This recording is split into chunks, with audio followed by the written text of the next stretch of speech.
Hello and welcome to Behind the Lines. I'm Diane Dayton. Today we're going to talk about the United Way of Lancaster County, and boy are they making an impact in our community. And with us right now we have Andrea Heberlein. You are Lead Director of Community Impact with United Way. Thank you for being here. Good morning. Good morning. And Jamie Reichenbach, you are Coordinator for Mentoring Services, Luther Care for Kids, the sales systems, right? Yes.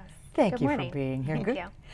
And when we think about the United Way has been around for a long time, right? Yeah, absolutely. We can trace United Way's roots back into the 1800s. It really evolved through the early 1900s. Some people might actually think about the community chest model that was really popular. United Ways really embraced the power of collective giving. Some even called us a federated fundraiser. But through the years, there were traditional partner agencies and programs that received those dollars for a number of years. Okay. Lancaster, 90 years with United Way. Boy, that's a lot of impact in the community. But you're doing some things differently now. Right. And it's called Community Impact. We like to call it collective impact. Okay. And this is based on the work of John Kanya and Mark Kramer. In 2011, they published an article in the Stanford Innovation Review called Collective Impact.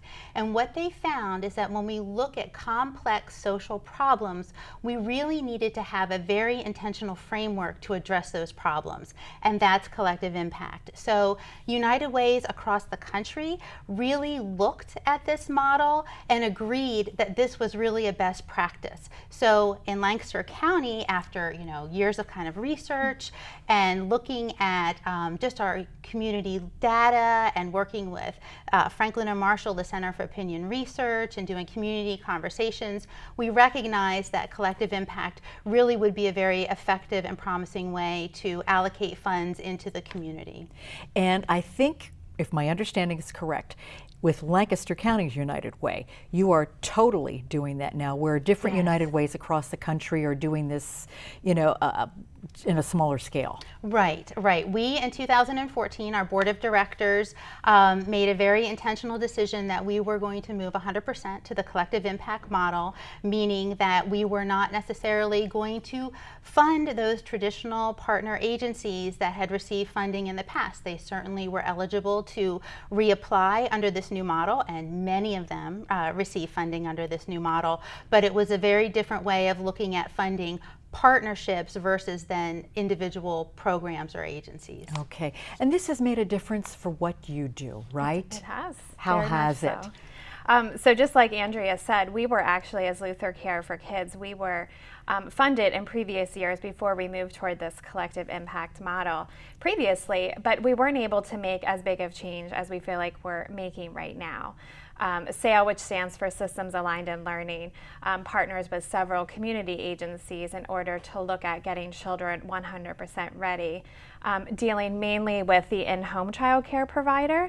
So a lot of times you will see some of these larger child care centers that get a lot of those supports in-house, where a home provider is strictly running by themselves. Okay. So they are the plumber, they are the cook, they are the teacher, all wrapped into one, and they just don't get those types of supports. So through this new model, we're able to kind of look at the entirety of helping the child, helping the provider, and then internally helping the family as well. It seems like such a bigger picture of how this comes together. Explain a little bit more about how the model works. Sure. So when we look at collective impact, there's really 5 conditions that form this framework of having very kind of disparate partners coming together to the table. So instead of looking just at traditional health and human service agencies, we look to invite government, we look to higher education, we look to businesses, because again, when we think about those complex social problems, it's just not one approach that's going to work. We really need to look holistically at the problem. And by bringing in the players, you have different ways of looking at situations and different ways of solving and other roads and directions to take. Is that accurate? It is really accurate. And a huge component of collective impact is the shared measurement piece. And that was something that we recognized as United Way. We certainly were asking for program outcomes from all of the agencies and organizations that receive funding. But what we found is that everybody was kind of measuring their own outcomes in a very different way, that we were having difficulty tracking that community level data. How were we actually moving the bar in the community? Under collective impact, and again, working very closely with Franklin and Marshall College, we are establishing ways in which all of our partnerships are tracking data in the same ways that align to our bold goals, which align to the community level data. So we can really tell our donors, this is how your dollars are making a difference in Lancaster County. It's kind of like speaking the same language then. Absolutely, absolutely. So you do have bold goals. We do have bold goals. What are they? Our first bold goal, and this aligns very closely to the SAIL partnership, is that 100% of children will enter kindergarten ready to learn. We know that school readiness is such a strong indicator of later success in life. We have longitudinal studies to prove it, so we have definitely stood behind our bold goal number one for kind of a number of years. Our second bold goal is that 100% of individuals will have a post-secondary credential. And what we see, Diane, is when we look at what does it take to have a sustainable living wage, a GED or a high school diploma is not enough. You know, certainly those are extremely important components, but there needs to be some type of certificate, an associate's degree, something that is going to help that individual have a self-sustaining environment. Right. And then our third goal is that we, and this is very ambitious, but we look to reduce poverty by 50%. And then our fourth bold goal is that 100% of individuals, children, and families will have a medical home. And when we say medical home, we're looking at a very holistic way of mental health, physical health, behavioral health, access to providers. We really want to make sure that our individuals in our community are experiencing good behavioral, mental, and physical health and have access to the providers that they need. All of these goals are so interrelated, aren't they? Oh my gosh, absolutely, absolutely. Yeah, that's what really makes a difference. And these partnerships are key. They are, and just to build off of what Andrea is saying, is they are so closely aligned, because in our SAIL partnership, we touch base on a lot of these different bold goals, even though our main bold goal for our collaborative is 100% ready for kindergarten. We all know that poverty with children, plays a huge effect on their education, as well as secondary credentials for whether it be our actual in-home provider or our families that we're dealing with. So all of these are so tightly aligned into the bold goal that we're trying to reach as well. And even health, when you think about a child That's who, right. is having a chronic illness but doesn't have access to health insurance or provider, I mean, that obviously affects school readiness too. So Diane, you're right, they're definitely overall wellness. Yes, it is. It's so connected. We're going to put your website up on the screen right now. What are we going to find there? Oh my goodness. Our website has a lot of different components. It's been revamped recently. But if you look under our impact on kind of the top menu bar, that's where you're really going to see a lot about our collective impact work, about our 17 community impact partnerships, about our bold goals. We also have I should say, as part of the collective impact model, a really important role that we play as United Way is providing backbone support. So helping with evaluation, helping with technical assistance, helping to secure funding. But we also have other programs at United Way that also help kind of serve that backbone role, such as our 211 Health and Human Service Information Referral Call Line, our VITA program, which is free tax preparation, and we also have a very robust volunteer center that helps connect individuals with volunteers in the community. So you'll find information about that as well. We are in the midst of our campaign, so there's information on our website about how you can make a gift as well. Volunteers are always needed, aren't Oh my they? goodness, yes. In what capacity? Well, it can be everything from reading at a child care center to helping a nonprofit organization collate mailings to serving meals to volunteering at a winter shelter. I think that if you have an interest and would like to volunteer, if you call 211, they would connect you to our volunteer center, and you would find there's a multitude of opportunities to give back in our community. So essentially, each of us can make a difference. Absolutely. And be a part of what good work you're doing with United Way. We're going to find out more about SAIL and what you do and the impact that it's having in the community with United Way right after this. Stay with us. Welcome back to Behind the Lines. We're talking about United Way of Lancaster County, and we're also talking about SAIL, which is Systems Aligned in Learning. Jamie, tell me more about what SAIL is and does. Sure.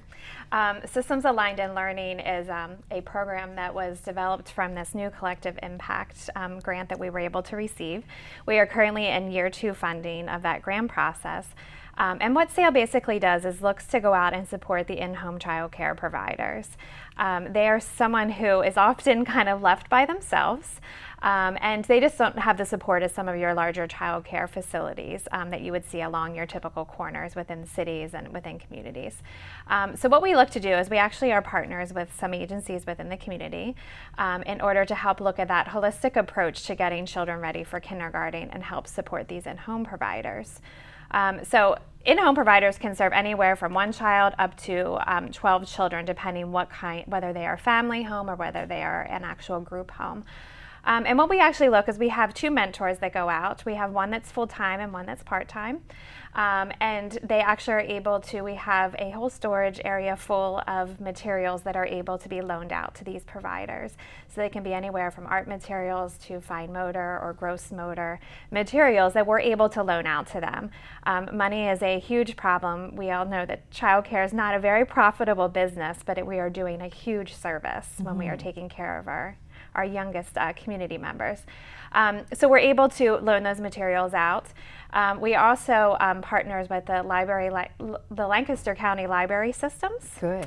And we were able to transform an old van that Luther Care actually had sitting into what we call the Be Ready Rover. Oh, that's great. And that's it is great. an online, it is a mobile system as far as having just tons of books and resources on board that actually travels out to these home providers. So we have seen an increase in library cards being issued because Mary, who is our library outreach specialist that actually drives this van, she's able to issue those cards, check books directly out from this van. So such a huge promotion of early literacy and the importance of language with our early learners. Another partner that we have is Kobe's Family Services. Yes, okay. And they were able to develop and tailor their curriculum called the Incredible Years curriculum to look more at your social-emotional well-being of our young children. So our providers sign up for that and attend a 6-week session. And they are just saying tremendous things. They are using such great things they're pulling from that course and able to implement into their programs. A lot of times in these providers, they don't necessarily, some of them have some educational background with children behind them, but not everybody. Some of them have chosen to be a stay-at-home mom, and to bring in some extra income from their family, they said, let me watch a few other children. So we're able to help support some of that social-emotional well-being of children. We also partner with the Council of Churches, Lancaster Council of Churches, and they are able to provide us with healthy snacks in order to deliver out to these providers as well. So we're kind of looking at the nutritional and the well-being piece that we talked about earlier. So all in all, we're looking at the overall development of children and realizing what it takes to get children ready for kindergarten. Isn't necessarily sometimes, do you know your ABCs and 1, 2, 3s? It's looking at the whole child and really saying, what does it take to get children ready for kindergarten? Wow, you can really see the collective impact. Yes. Tell us more about successes. Sure. So, and I should mention that our bold goals have a date of 2025 on them. So we are 2 years into the process, kind of smack in the middle of year 2. So I think one of the really unique successes that we've experienced kind of was something we didn't necessarily anticipate. And when you talk about the 4 bold goals really being interrelated, the hubs that have been created in different communities throughout Lancaster County as a result of this work are a perfect example of that. So particularly in Elizabethtown, in Corryville, and in Pequay Valley, what we're seeing are these hubs developing that can most effectively connect their residents to health and human services that they need. So whether it comes to early education, well, and I think Sale is a great example of that, kind of originally started in the Ephrata, Lidditz area, and now is connected down in the Corryville area. I mean, I don't think without the United Way kind of being the conduit to that connection and relationship would have happened. So we've had in the Pequay Valley area too, when they look at bold goal number 1 in school readiness, and they recognize they have a number of children on the waiting list for high quality pre-K.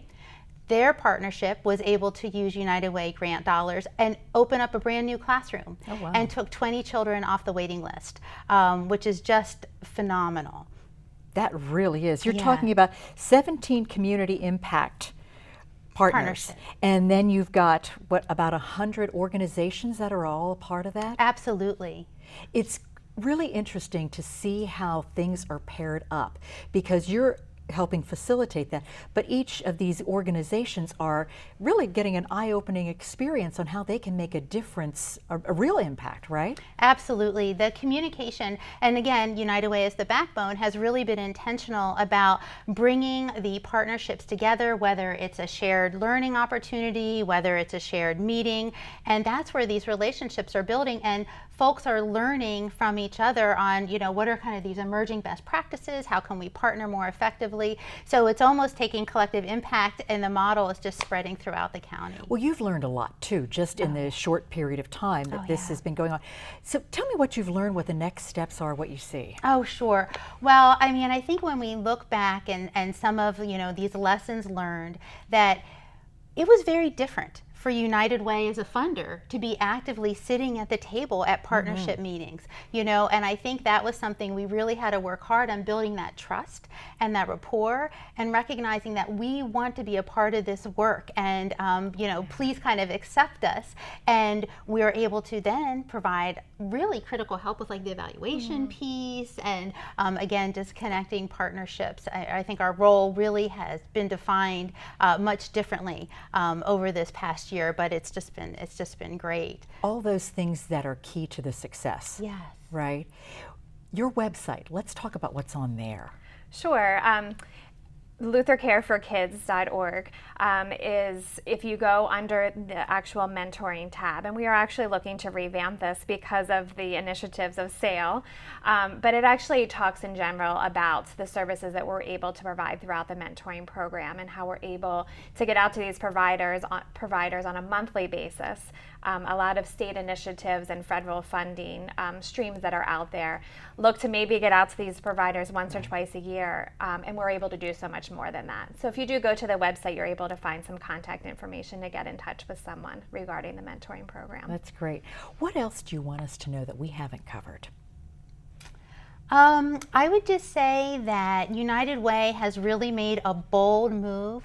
We've made some bold goals, but the community is really rallying behind these goals, and the successes and the early wins that are coming in are really just showing us that this was the right move to make, and we're very confident that we're making a positive difference in our community. Yes, and I think what you're doing is you're allowing the community to start to think a little differently. Instead of as independents, how we truly are interconnected. And when we connect in these ways, that we can make an amazing difference. Absolutely. An amazing Well, and we difference. always say that more heads are better than one, right? More brains are powerful in the community. I think this is a great representation of that, of using all those powers. What's next for SAIL? We continue growth. Continued support from the United Way. We look to sustain additional funding because we do see this project lasting into the future.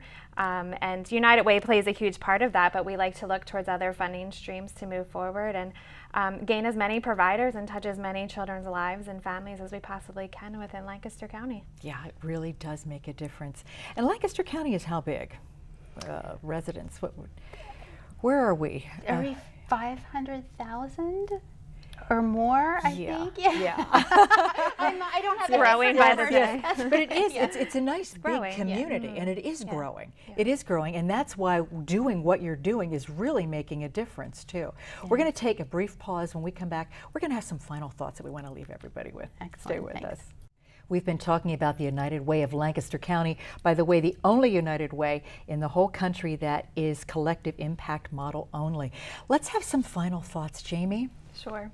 This has been such a positive experience for us as a collaborative, the work with the United Way and just our other partners involved, that when we just kind of did our wrap up of year one of the questions that was asked is, where do we see this going in the future? And we can honestly say that we would love, because we are the only partnership that's doing this within the country, that we would love to make this a national model, to be able to say, you know, that this really does work and change can happen if you kind of unite as one and kind of pull other partners in that you wouldn't normally think could be part of what you're working on, but ultimately you find that almost everybody can contribute to something in your project.